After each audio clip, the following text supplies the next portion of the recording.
प्रणाम सब गोटे के। हम शालिनी झा एकटा समदाउन लऽ के एलहुँ हेँ। काल्हि माताके विदाई छनि तऽ सोचलहुँ जे एकटा समदाउन अहाँ सबके सुनाबी। तऽ ओहो खुद हम रचना केलहुँ हेँ एहि समदाउनके। तऽ ओ हमरा नहि बुझल अइ जे केहन अइ। हमरा जे समझमे आयल से हम लिखलहुँ हेँ आओर शब्द सबके आओर सोचलहुँ जे अहाँ सबके सुनाबै छी तऽ सुनू और जरूर बताउ जे केहन लागल। और अपन आशीर्वाद जे छै से हमरा ऊपर बनेने रहब सब गोटे। बेसीसँ बेसी अगर बढ़िआँ लागत तऽ बेसीसँ बेसी शेयर करब, सब्सक्राइब करब। धन्यवाद। 9 दिन आहे मैया अहूँ के से बलियाई, अहूँ के से बलियाई। दशमी में केलहुँ बिरान, दशमी में केलहुँ बिरान।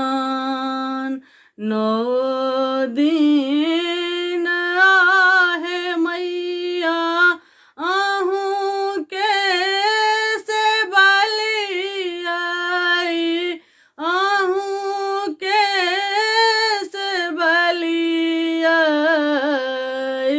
दशमी में केलहुँ बिरान,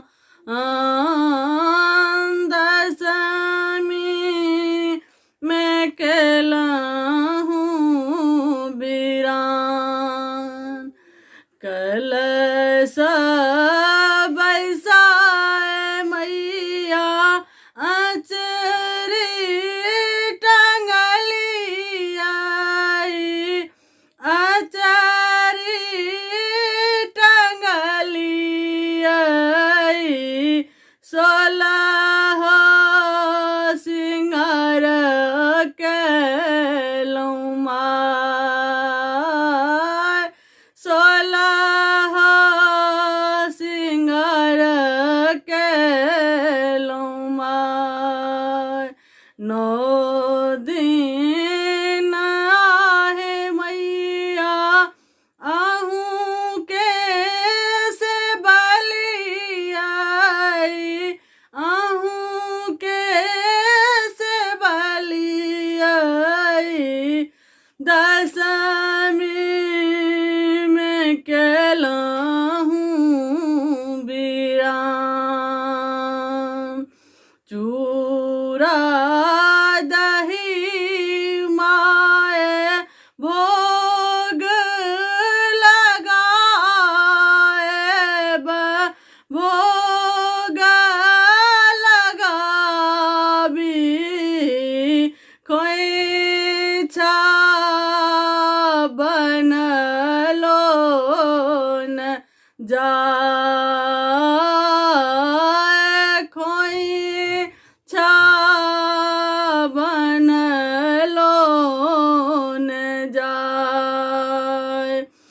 एक कोस गेली मैया, दुई कोस गेली, दुई कोस गेली। तेसर में चललो न जाए, तेसर में चललो न जाए। घूरी जाऊ मैया हे भवानी, मैया हे भवानी। सब दिन करब पूजन,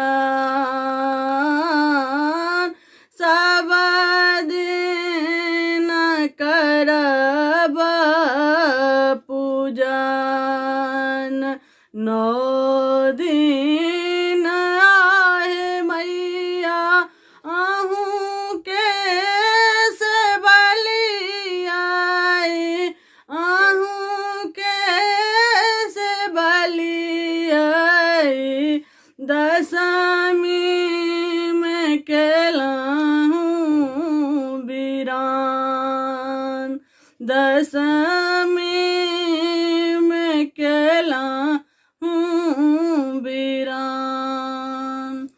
धन्यवाद। जय मिथिला, जय मैथिली, जय माता दी।